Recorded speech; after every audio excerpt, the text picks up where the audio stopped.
Hello students, इस video में हम लोग देखने वाले कन्वर्स ऑफ थेल्स थ्योरम, यानी इसको बोला जा सकता है कन्वर्स ऑफ बीपीटी। बीपीटी का मतलब आपको पता होगा बेसिक प्रोपोर्शनलिटी थ्योरम, यानी थेल्स थ्योरम को ही जो है हम लोग बीपीटी यानी कि बेसिक प्रोपोर्शनलिटी थ्योरम के नाम से जानते हैं। तो इस वीडियो में जो है थेल्स थ्योरम के कन्वर्स को जो है दो मेथड से हम प्रूव करने वाले हैं। तो पहला मेथड होगा जिसमें हम थेल्स थ्योरम को जैसे प्रूव किए थे एज इट इज लगभग उसी प्रोसेस को यूज करके कन्वर्स वे में जो है थेल्स थ्योरम के कन्वर्स को हम प्रूव करेंगे, और उसके बाद दूसरा मेथड भी बताएंगे। आपको जो सूटेबल लगेगा आप उसका यूज कहीं ना कहीं कर सकते हैं। तो ध्यान से देखिएगा, पहले हम पहले मेथड की बात करते हैं। तो उससे पहले भी जो है इसके स्टेटमेंट को समझने का प्रयास करते हैं। तो यहां पे आपसे क्या बोल रहा है कि if a line divides any two sides of a triangle in the same ratio then the line must be parallel to the third side. देखिए क्या बोल रहा है, डायग्राम बना रहे हैं, फिर आपको ज्यादा समझ में आएगा। तो इसके लिए जो है सबसे पहले यहाँ पे एक हम ट्रायंगल ले लेते हैं, समझ रहे ना, ट्रायंगल ले लेते हैं। यहाँ पे जो है मान लेते हैं हमारा ए है, और यहाँ पे क्या है बी है, और यहाँ पे क्या है सी है। अब इसमें क्या बोल रहा है कि एक लाइन जो है इसके दो साइड को डिवाइड कर रहा है, और इस तरीके से डिवाइड कर रहा है कि दोनों साइड जो है सेम रेशियो में डिवाइड हो रहा है। तो आपको शो करना है कि ये लाइन जो है तीसरे साइड के क्या होगा, तो पैरेलल होगा। इस लाइन को कुछ मान लेते हैं, मान लेते हैं लाइन हमारा क्या है एल है, यहाँ तक कोई दिक्कत नहीं है। अब यहाँ पे लाइन एल जो है ए बी को इंटरसेक्ट कर रहा है, मान लेते हैं डी पे, और ए सी को इंटरसेक्ट कर रहा है किस पे, तो ई पे। क्वेश्चन में दिया हुआ कि सेम रेशियो में डिवाइड कर रहा, तो सेम रेशियो में डिवाइड करने का मतलब हुआ कि A D by D B equal होगा ए ई बाई ई सी के। अब आपको प्रूव करना है कि ये लाइन जो है तीसरे वाले साइड के पैरेलल होगा, यानी डी जो दिखाई दे रहा है या एल बात एक ही है, ये किसके पैरेलल होगा, तो बी सी के पैरेलल होगा। यही हमको फाइनली क्या करना है, तो प्रूव करना है। यहां तक समझ गए। अब इसमें ध्यान से देखिएगा, पहले आपको थेल्स थ्योरम से पता होगा कि एबीसी एक ट्रायंगल है। थेल्स थ्योरम में दिया रहता है कि डी जो है बीसी के पैरेलल है, और यहाँ पे जो लाइन एल है ये समझिए ए बी को डी पे इंटरसेक्ट कर रहा है, ए सी को ई पे इंटरसेक्ट कर रहा। तो थेल्स थ्योरम में हम लोगों को प्रूव क्या करना था कि A D by D B किसके इक्वल होगा, तो ए ई बाई ई सी के इक्वल होगा। लेकिन इसमें ऐसा नहीं है, ये तो कन्वर्स है, यानी जस्ट अपोजिट है। जो चीज इसमें प्रूव करना था ये चीज इसमें दिया हुआ, यानी इसमें दिया हुआ कि A D by D B equal to A E by E C दिया हुआ, और उसमें हमको जो है समझिए कि ये लाना था। बाकी इसमें जो है हमको प्रूव करना है कि डी पैरेलल है बीसी के, और उसमें ये चीज दिया हुआ था। इसीलिए इसको हम बोलते हैं थेल्स का कन्वर्स, क्योंकि पूरा का पूरा ये क्या हो जाता है, अपोजिट हो जाता है। तो जैसे हम थेल्स थ्योरम को प्रूव किए थे, अगर मेरा प्रूफ आप देखेंगे तो आपको पता होगा, सिमिलरिटी ऑफ ट्रायंगल्स के प्लेलिस्ट में आपको मिल जाएगा। तो उसी तरीका से पहले हम इसको प्रूव करते हैं ताकि आपको याद रखना आसान हो जाए। दोनों अगर एक तरीका से रहेगा ना तो याद रखना जो है आपके लिए ज्यादा आसान होगा। बाकी एक दूसरा तरीका भी बता देंगे, आपके ऊपर डिपेंड करता है, आपको जो बेहतर लगे उसको आप कर सकते हैं। तो देखिए पहले हम थेल्स थ्योरम वाले तरीका से ही आते हैं। तो जैसे वहां पे कंस्ट्रक्शन किए थे एज इट इज यहाँ पे भी करेंगे। तो उसमें आपको पता होगा कि यहां से हम ज्वाइन किए थे, पहले जो है हम डी से सी को ज्वाइन किए थे, यहाँ भी कर रहे हैं। फिर बी से किसको, तो ई को, तो यहाँ पे भी ज्वाइन कर रहे हैं। इसके बाद जो है यहाँ पे हम दो परपेंडिकुलर को लेंगे, यानी डी से जो है ए के ऊपर एक परपेंडिकुलर ले लेंगे, और फिर ई से जो है ए डी के ऊपर एक परपेंडिकुलर ले लेंगे। यहाँ पे कुछ कुछ मान लेते हैं, ये मान लेते हैं एल है, और ये हमारा क्या है एम है, ये भी परपेंडिकुलर है और ये भी परपेंडिकुलर। ये पहला मेथड से प्रूव कर रहे हैं, ध्यान से देखिएगा। आते हैं तो पहले हमारा जो गिवन वगैरह है इसको हम डाल लेंगे, फिर आगे बढ़ेंगे। तो लिखेंगे यहां से given A B C is a triangle, given A B C is a triangle in which line L intersects AB at D and AC at E respectively such that, ये क्वेश्चन में दिया हुआ था कि AD बाई DB ये किसके equal है, तो AE बाई EC के। एकदम ध्यान से देखिएगा, जो था उसको हम लिख रहे हैं कि ABC हमारा एक ट्रायंगल है, और इसमें लाइन L जो है AB को इंटरसेक्ट कर रहा है D पे, और AC को इंटरसेक्ट कर रहा है E पे। बाकी क्वेश्चन में दिया हुआ कि इस हिसाब से इंटरसेक्ट कर रहा है कि सेम रेशियो में डिवाइड हो रहा है, यानी कि AD बाई DB इक्वल है AE बाई EC के। यहाँ तक कोई दिक्कत नहीं है। अब इसमें जो है हमको प्रूफ क्या करना है, तो इसमें जो है हमको प्रूफ करना है कि D जो है ये पैरेलल होगा किसके, तो BC के। समझ रहे ना। इसके बाद जो कंस्ट्रक्शन हम लोग करते हैं उसको दिखाएंगे। तो कंस्ट्रक्शन एकदम समझिए थेल्स थ्योरम की तरह सेम है। तो इसमें हम पहले ज्वाइन किए हैं किसको, तो ज्वाइन किए हैं B E and C D को हम क्या किए, ज्वाइन किए हैं।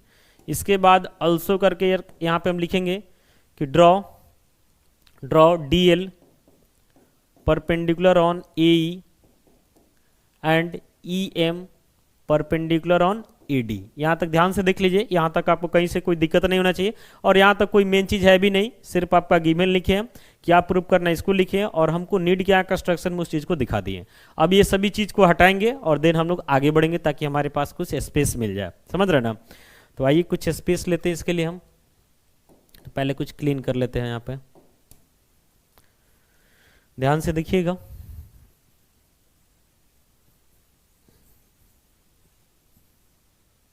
बाकी चीज़ तो आपका फिगर में है ही, क्योंकि फिगर तो रहना चाहिए तब समझ में आएगा। अब ध्यान देखिएगा, जैसे हम लोग थेल्स थ्योरम के स्टेटमेंट में चले थे एकदम वैसे ही चल रहे हैं। तो लिखेंगे यहाँ से भी है, पहले लिखेंगे हम area of triangle A D E, समझ रहे ना, एकदम ध्यान से देखना, by area of triangle B D E, जैसे कि थेल्स थ्योरम में भी लिया जाता है। अब ए डी ई का एरिया लिखेंगे तो 1/2, बेस हमारा क्या हो जाता है, तो ए डी ले लेते हैं, और हाइट हमारा क्या हो जाता है, तो ई एम हो जाता है, बाई 1/2। इसका एरिया जो है क्या हो जाएगा, बेस हमारा डी बी हो जाएगा, और हाइट इसमें भी सेम हो जाएगा, चूंकि अपोजिट वर्टेक्स ई से परपेंडिकुलर ई एम ही है, तो ई एम हो जाएगा। ई एम से ई एम कटेगा, 1/2 से 1/2 कट जाएगा, तो बच क्या रहा है यहाँ पे, तो A D by D B, ये हमारा जो है पहला इक्वेशन बन जाता है। कोई दिक्कत नहीं यहाँ तक। फिर अल्सो करके आगे बढ़ते हैं। तो आगे बढ़ेंगे तो यहाँ पे फिर से लिखेंगे area of triangle A D E by area of triangle, एकदम थेल्स थ्योरम की तरह ही चल रहे हैं, सी ई डी, बस लास्ट में जाके थोड़ा सा बदलेगा। तो 1/2, बेस इसमें ए को लेते हैं, तो बेस ए को लेंगे तो अपोजिट वर्टेक्स डी है, तो यहाँ से परपेंडिकुलर यानी डी एल हो जाएगा। फिर 1/2, बेस इसी को लेते हैं, परपेंडिकुलर डी एल से डी एल खत्म, 1/2 से 1/2, क्या बचा, तो ए ई बाई क्या बचा, तो ई सी, ये हमारा जो है दूसरा इक्वेशन हो जाएगा। यहाँ तक कोई दिक्कत नहीं है। अब क्वेश्चन में जो है हमको दिया हुआ था, लिखेंगे इट इज गिवन दैट,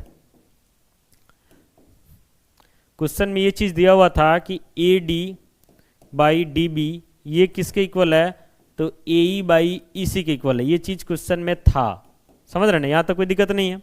अब इसमें ध्यान से देखिएगा कि 3 इक्वेशन हमारे पास तैयार हो चुका है। पहला इक्वेशन का RHS A D by D B है, दूसरे का RHS A E by E सी है, और तीसरा क्या बोल रहा है कि ये दोनों इक्वल है, यानी समझिए कि ये दोनों सेम हो गया। तो जब दोनों का आरएचएस सेम हुआ, इसका मतलब दोनों का एलएचएस भी सेम होगा। तो इक्वेशन तीनों से जब हम कंबाइन करेंगे तो यहाँ पे हम लिखेंगे from first, second and third we conclude that, यानी हमने तीनों से क्या निष्कर्ष लिया, वी कंक्लूड दैट ये दोनों का एलएचएस सेम हो जाएगा, यानी कि area of triangle A D E by area of triangle D B D E, थोड़ा सा इसको क्लीन करके फ्रेश लिख देते हैं।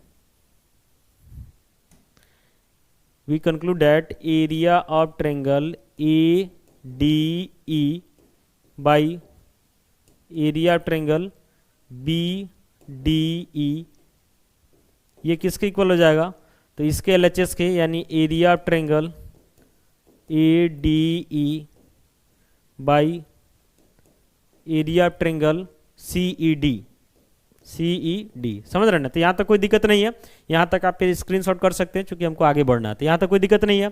अब इसमें ध्यान से देखिएगा कि ये दोनों का एलएचएस जो है, सॉरी, ये दोनों का न्यूमरेटर सेम है, ये दोनों का न्यूमरेटर क्या है, सेम है, तो दोनों का न्यूमरेटर कहीं ना कहीं कट जाएगा, समझ रहे ना। इसके बाद देखिए आगे बढ़ते हैं, थोड़ा सा आप इसको स्क्रीनशॉट ले लीजिएगा, साइड हो जा रहा है बीच बीच में। बढ़ते हैं आगे अब, क्योंकि स्पेस चाहिए।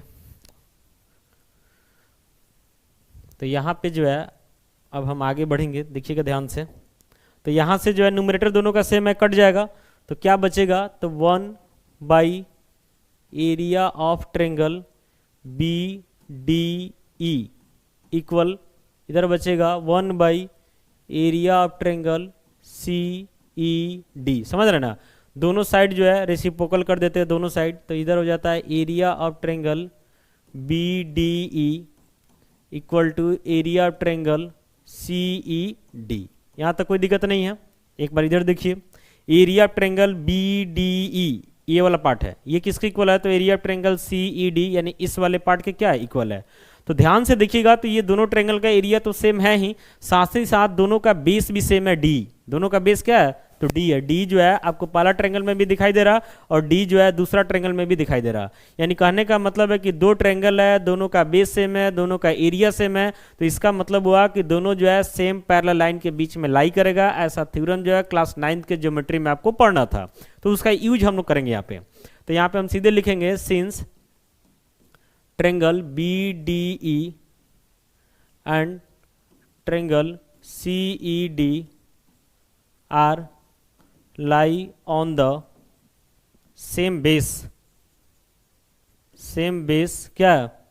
तो D है। ठीक है, अब बाकी आपको पता है कि दोनों का एरिया तो सेम मिला है, यानी area of triangle B D E ये किसके इक्वल है? तो area of triangle C E D के। तो जब दो ट्रायंगल है, दोनों का एरिया सेम है, दोनों का बेस सेम है, तो इसका मतलब दोनों सेम पैरेलल लाइन के बीच में लाई करेगा, यानी कि D जो है BC के क्या हो जाएगा? तो पैरेलल हो जाएगा। तो हेंस करके यहाँ पे हम लिखेंगे कि हेंस हमारा जो डी दिखाई दे रहा है ये बीसी के क्या हो जाएगा? पैरेलल हो जाएगा। और फाइनली जो है यही हमको क्या करना था? तो प्रूव करना था। तो देख रहे थे ना कि थेल्स थ्योरम की तरह जैसे दो इक्वेशन बनाए थे वैसे यहाँ भी बनाए हैं। उसके बाद जो गिवन था उसका यूज किए हैं और यूज करके ये एरिया को इक्वल किए हैं और इसके बाद इसको आगे बढ़ाएं और फाइनली हमको मिल गया कि डी जो है बीसी के क्या है? पैरेलल है। तो ये इसलिए आपको हम सजेस्ट कर रहे हैं कि इसी तरीका से लगभग हम लोग थेल्स थ्योरम को इंप्रूव किए थे, कंस्ट्रक्शन भी सेम हो जाता, तो याद रखना आपके लिए थोड़ा ज़्यादा आसान होगा। बाकी दूसरा मेथड भी बता देते हैं, आपके ऊपर डिपेंड करता है, आपको जो सही लगे आप उसको माइंड में रख सकते हैं। तो दूसरा वाला देख लीजिए। तो दूसरा वाला में जो है आपका जो गिवन था उसमें तो कोई बदलाव होगा नहीं, कंस्ट्रक्शन में बदलाव होगा। बाकी जो प्रूफ करना था वही करेंगे यहाँ पे भी। तो गिवन आप दोबारा हम नहीं लिख रहे हैं, गिवन आप लिख लीजिएगा, ठीक है। और यहाँ पे हमको कंस्ट्रक्शन का भी नीड नहीं है तो हम इसको हटा रहे हैं, उसमें दूसरा कंस्ट्रक्शन हम करेंगे। और फिर से जो हम क्या करते हैं कि एक ट्रायंगल को बनाते हैं, ध्यान से देखिएगा। फिर से जो है एक ट्रायंगल को लेते हैं यहाँ पे, ठीक है। इसका नेमिंग करते हैं ए बी सी। बाकी यहाँ पे जो है फिर से हमको लाइन लेना होगा, यहाँ पे लाइन लेते हैं, ठीक है। लाइन, इस लाइन का नेमिंग कर देते हैं, मान लेते हैं एल है, यहाँ पे क्या है? डी है, और यहाँ पे क्या है? तो ई है। यहाँ तक कोई दिक्कत नहीं है। गिवन में एकदम एज इट इज लिख देना, जैसे वहाँ लिखे थे, इसमें कहीं से कोई बदलाव नहीं होगा। इसके बाद इसमें कंस्ट्रक्शन में या सीधे हम प्रूफ में ही आते हैं। बाकी टू प्रूफ में आप दिखा दीजिएगा कि हमको प्रूफ करना है कि डी जो है बीसी के क्या है? पैरेलल है। तो इतना तो कर ही सकते हैं। सीधे आते हैं प्रूफ में। तो प्रूफ में आते हैं तो इसमें क्या करेंगे कि देखिए मैथ में बहुत सारा चीज जो है ना कंट्राडिक्शन से प्रूफ किया जाता है, तो इसमें कंट्राडिक्शन से ही हम लोग प्रूफ करेंगे और वाले मेथड में। तो कंट्राडिक्शन में क्या करेंगे कि पहले हम मान लेंगे कि डी जो है बीसी के पैरेलल नहीं है, यानी थोड़ा देर के लिए मान लेते हैं कि डी जो है बीसी के पैरेलल नहीं है। तो जब डी की बीसी के पैरेलल नहीं है तो कोई और लाइन लेना होगा जो बीसी के क्या हो? पैरेलल हो। तो यहाँ पे हम क्या करेंगे कि एक लाइन जो है डीएफ ले लेंगे और मानेंगे कि डीएफ जो है थोड़ा देर के लिए बीसी के क्या है? पैरेलल है। यहाँ पे डीएफ हो गया। देखिए प्रूफ आपको यही करना है कि डी जो है बीसी के पैरेलल है, लेकिन इसके बावजूद भी जो है इसका अपोजिट हम मानेंगे, यानी मान लेते हम नहीं मानेंगे कि भाई डी बीसी के पैरेलल है। फिर आपको बोला जाएगा अब आप एक्सप्लेन कीजिए कि पैरेलल कैसे है। तो जब आप मानिएगा नहीं कि डी बीसी के पैरेलल है तो किसी और लाइन को तो मानिएगा ना, इसलिए दूसरा लाइन एक मान लिया जाता है डीएफ जो बीसी के क्या है? पैरेलल है। और आगे बढ़ते हैं, देखते हैं क्या होता है। तो यहाँ पे हम लिखेंगे if possible suppose D not parallel to BC, therefore DF को मान लिया जाता है कि BC के क्या है? पैरेलल है। यहां तक कोई दिक्कत नहीं है। अब लिखेंगे यहां पे कि it is given that, question में जो दिया था उसका तो यूज करेंगे ना भाई। तो इट इज गिवन दैट क्या दिया था कि AD by DB equal AE by EC, ये हमारा क्वेश्चन में गिवन था, इक्वेशन फर्स्ट। कंस्ट्रक्शन में यहाँ पे हम क्या माने हैं कि डीएफ जो है ये पैरेलल है किसके? बीसी के। कैसे? तो बाई कंस्ट्रक्शन से, अभी यहाँ पे जस्ट माना गया, समझ रहे ना? ठीक है। तो लिखेंगे देयरफॉर जब DF BC के पैरेलल है तो इसका मतलब हुआ कि AD बाई DB ये किसके इक्वल होगा, तो AF बाई FC के। कैसे, तो बाई BPT से, यानी कि बेसिक प्रोपोर्शनलिटी थ्योरम, यानी कि थेल्स थ्योरम से ऐसा होगा। ध्यान से देखिएगा, थेल्स थ्योरम क्या बोलता है कि अगर DF जो है BC के पैरेलल है तो आपको ये बात भी एक्सेप्ट करना होगा कि AD बाई DB ये किसके इक्वल होगा, तो AF बाई FC के। तो मानना ही पड़ेगा। अब यहाँ पे जो है दो इक्वेशन आपको दिखाई दे रहा, और ये दोनों इक्वेशन का जो है LHS सेम है। तो जब दोनों का LHS सेम है तो फिर RHS भी सेम होगा। तो लिखेंगे फ्रॉम फर्स्ट एंड सेकेंड, तो फर्स्ट एंड सेकेंड से क्या हो जाएगा कि AE बाई EC किसके इक्वल, तो AF बाई FC के इक्वल। ठीक है, हाँ FC के इक्वल, यहाँ तक कोई दिक्कत नहीं है। यानी यहाँ से हमको मिल रहा कि AE बाई EC, देखिएगा ध्यान से, AE बाई क्या EC ये किसके इक्वल आ गया, तो AF बाई FC के, AF बाई FC के। अब इसमें थोड़ा सा कंट्राडिक्ट होगा, थोड़ा ध्यान दीजिएगा। तो इसके लिए हम करते क्या है कि यहाँ पे जो दिखाई दे रहा AE बाई EC है, AE बाई EC है, और यहाँ पे दिखाई दे रहा AF बाई FC। तो इसमें करते क्या है कि दोनों साइड 1 को ऐड करते हैं। क्यों ऐड करेंगे आपको पता चल जाएगा थोड़ा देर में। तो AE बाई EC प्लस 1 कर देते हैं, फिर इधर हो जाएगा AF बाई FC प्लस 1 कर देते हैं। अब जैसे प्लस 1 कीजिएगा तो ऊपर आपको क्या मिल जाने वाला, तो AE डायरेक्ट हम लिख रहे हैं, आप एलसीएम लीजिएगा तो ये चीज जाएगा AE plus EC by EC, और इधर हमको क्या मिलेगा, तो AF प्लस FC बाई क्या मिलेगा, तो FC मिलेगा। अब इससे फायदा क्या हो रहा है, देखिए आपको पता चलेगा 1 क्यों ऐड किए। तो AE और EC दोनों का सम AC हो जाएगा बाई EC, फिर यहाँ पे जो है AF और FC का सम ये भी AC हो जाएगा। बात तो वही है ना, AC आ रहा, अब बाई FC। अब AC से AC कट गया, ऊपर 1 ऊपर 1, यानी 1 by EC equal to 1 by FC। दोनों को उलट लेंगे तो यहाँ से मिल जाएगा EC इक्वल टू FC। अब इधर देखिए EC इक्वल टू FC। अब देख करके आपको क्या लग रहा है कि भाई FC तो यहाँ तक है और EC यहीं तक है, अब ये दोनों बराबर कैसे हो गया। तो इसका मतलब है कि कहीं ना कहीं हम जो माने हैं इसी वजह से ऐसा गलती हुआ। यहाँ पे तो हम जबरन माने कि D जो है BC के पैरेलल नहीं है, अगर मान लिए होते तो शायद ऐसा सिचुएशन नहीं अराइज होता। लेकिन शुरू में मान भी कैसे ले, चूंकि मैथ है तो प्रूव तो करना पड़ेगा।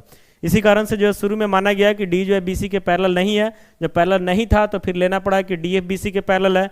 लेकिन ये चीज़ जब आगे बढ़ा तो कहीं ना कहीं विरोध करने लगा। देख रहे ना कि ये लाइन सेगमेंट छोटा है और ये लाइन सेगमेंट बड़ा है, दोनों को बराबर बोला जाएगा, क्या संभव है, संभव नहीं है। यानी कहीं ना कहीं मैथ के विरोध में यहाँ पे आ रहा, एक तरीका से क्या कर रहा है, कंट्राडिक्ट कर रहा है, यानी कि जो है विरोध कर रहा है। यानी यहाँ पे हमारा जो मान्यता था ये क्या था, गलत था। तो यहाँ पे लिखेंगे, लैंग्वेज हम बोल दे रहे हैं, लिख लीजिएगा कि there is a contradiction due to our wrong supposition that DF parallel to BC। यानी यहाँ हमारा गलत मान्यता क्या है कि DF जो है BC के पैरेलल माने थे, यही जो है गलत कंसेप्ट है, यानी DF जो है BC के पैरेलल नहीं है। तो फाइनली वही मानना पड़ेगा कि D जो है BC के क्या है, पैरेलल है। तो लास्ट में हैंस करेंगे और लिख देंगे D पैरेलल टू BC, और फाइनली ये हमको प्रूव करना था। क्योंकि अलग मानिएगा तो विरोध होगा। तो उम्मीद करते हैं कि थेल्स का जो कन्वर्स है, यानी कि BPT का जो कन्वर्स है, ये आपको काफी अच्छा से समझ में आ गया होगा। बाकी इस पर आप अच्छा से प्रैक्टिस कर लीजिएगा ताकि जो है आपका क्वेश्चन इस पर नहीं फंसे और थ्योरम भी जो है आपका कहीं ना कहीं कंप्लीट रहे। मिलते हैं अगले वीडियो के साथ। Thank you.